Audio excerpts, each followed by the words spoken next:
অধিকাংশ প্যারেন্টসই অনেক অ্যাংশাস, সেটা হচ্ছে স্যার বাচ্চার পড়াশোনার কিভাবে ইমপ্রুভমেন্ট হবে, ভাই বাচ্চাকে কেমনে পড়াশোনা করাবো, কোথায় দিব, কোন স্যারের কাছে দিব, দিচ্ছি তো অনেকের কাছে, কোচিংয়ে দিচ্ছি, স্কুলে যাচ্ছে, প্রাইভেট টিউটর দিয়েছি, কাজ হচ্ছে না। কাজ হবে না ভাই, কাজ হবে না, সবার কাজ হয় না, কারণ সব বাচ্চা এক ফরম্যাটে আল্লাহ তৈরি করেন নাই। আমি অনেক স্টুডেন্ট দেখেছি যারা খুব গরিব ঘরের সন্তান, কিন্তু ইন্ট্রিনসিক মোটিভেশন বা ভেতরের মোটিভেশন নিয়ে তারা পড়াশোনা করেছে। আপনি যাই বলেন না কেন, এদের সংখ্যা কিন্তু অনেক কম। আমাদের ম্যাক্সিমাম বাচ্চাদের যাদেরকে পরীক্ষায় ভালো করতে হয় বা ভালো রেজাল্ট করাইতে হয়, তাদের জন্য দরকার হয় এক্সট্রিনসিক মোটিভেশন। তার মানে যে মোটিভেশন বা যে প্রেরণাটা বাইরে থেকে দিতে হয়।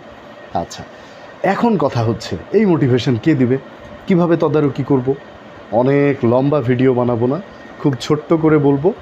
শিক্ষকতা পেশায় অনেক দিন থেকে আছি, আলহামদুলিল্লাহ কয়েকটা প্রতিষ্ঠানে কাজ করার তৌফিক হয়েছে।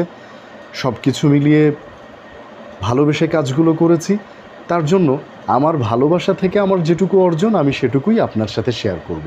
এর মধ্যে অবশ্যই আপনার মতানৈক্য হতেই পারে, আপনি আমার সাথে দ্বিমত পোষণ করার সব রকম অধিকার রাখেন, আমাকে জানাবেন, ইনবক্স করবেন। পাবলিকলি আসলে বাজে কথা বলে আপনার জ্ঞানের সংকীর্ণতার পরিচয় দেবেন, এটা আমার কাম্য না। যদি আপনার কাম্য হয় আপনি সেটাও করতে পারেন, সেটাতেও আমার আপত্তি নাই। তবে এটা আমি একটা কথা বলবো, আমি যে কথাগুলো বলি সেটা সম্পূর্ণ আমার ব্যক্তিগত মতামত। কেউ চাইলে নিতেও পারেন, ছুঁড়েও ফেলে দিতে পারেন, কিক করেও দূরে ছুঁড়ে ফেলতে পারেন। I don't have any problem with that. আসেন আমরা তাহলে কাজের কথায় আসি, সেটা হচ্ছে বাচ্চাকে কিভাবে তদারকি করতে হবে। এই বাচ্চা বলতে কোন বাচ্চা? একেবারে প্লে নার্সারি থেকে পড়া শুরু করে আপনার কলেজ পড়ুয়া বাচ্চা পর্যন্ত। কলেজ কেন বললাম? ইউনিভার্সিটিতে উঠলে বাচ্চারা আর বাচ্চা থাকে না, তখন মানুষ হয়ে যায়, লোক হয়ে যায়, ম্যাচিউরড হয়ে যায়, তখন অবশ্য তারা নিজেরাই পড়াশোনা শেখে। তো যেটা সবচেয়ে বেশি গুরুত্বপূর্ণ সেটা হচ্ছে একটা বাচ্চার লেখাপড়ায় তার মায়ের ভূমিকাটা অনেক বেশি। এখন আপনি বলতে পারেন মায়ের ভূমিকা কি করে অনেক বেশি, মা কি করবে এখানে? হ্যাঁ, মা অনেক কিছু করতে পারে। আপনার বাচ্চা ধরলাম প্রাইমারিতে বা হাই স্কুলে পড়ে, যদি ওর স্কুল বা কলেজ ওকে হোমওয়ার্ক দেয়, হোমওয়ার্কের ডায়েরি থাকা উচিত। যদি সেটা আপনার বাচ্চার স্কুলের না থেকে থাকে, আপনি তাকে একটা পার্সোনালি কিনে দেবেন এবং বলবেন তোমার স্কুলে কোন ক্লাসে কোন হোমওয়ার্ক দিচ্ছে আগামী কালকের জন্য, তুমি একটু নোট করে নিবা নিজের জন্য, যেন বাসায় এসে ভুলে না যাও, আর এটা যেন পড়তে পারো।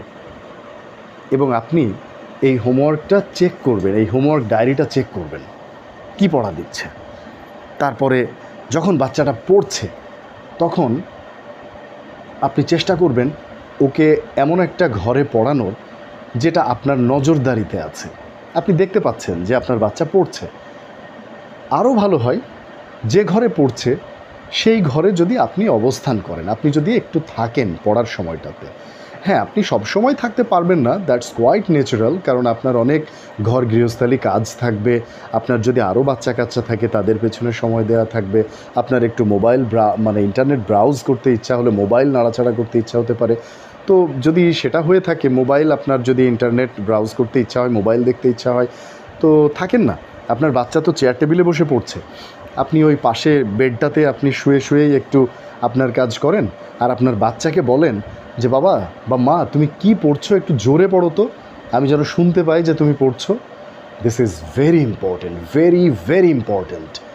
বাচ্চা কি পড়ছে, আপনার সন্তান কি পড়ছে, এটা আপনার কানে আসাটা খুবই ইম্পর্টেন্ট। আমি ধরে নিলাম আপনি হিউম্যানিটিস ডিপার্টমেন্টের স্টুডেন্ট ছিলেন, আপনার ছেলে আলবার্ট আইনস্টাইনের আপেক্ষিক তত্ত্ব পড়ছে, যেটা আপনি কিচ্ছু ঘোড়ার ডিম বুঝেন না, বোঝার দরকার নাই, বোঝার দরকার নাই, বিলিভ মি, বোঝার দরকার নাই। ও পড়ুক, আপনি বুঝতে পারবেন যে ও পড়ছে, আপনি যে বুঝতে পারছেন যে ও পড়ছে এটাই বোঝার দরকার। ও যে আগডুম বাগডুম ঘোড়াডুম সাজে, ঢাকঢোল ঝাঁঝর বাজে, এইসব কথা বলছে না, এটা তো আপনি বুঝেন। যে ও বইয়ের ভাষায় পড়ছে, কথা বলছে, অ্যাটলিস্ট এটুকু বুঝলেই হবে। আচ্ছা, আর একটা কি, জোরে পড়তে তো বললেন, তারপরে আপনি যে কাজটা করতে পারেন মা হিসাবে, আপনার বাচ্চার টিচারদের সাথে আপনি একটু যোগাযোগ রাখবেন ওর ইমপ্রুভমেন্ট কেমন হচ্ছে। যদি বাবা এবং মা দুজনেই পারেন তাহলে তো আলহামদুলিল্লাহ, খুবই ভালো।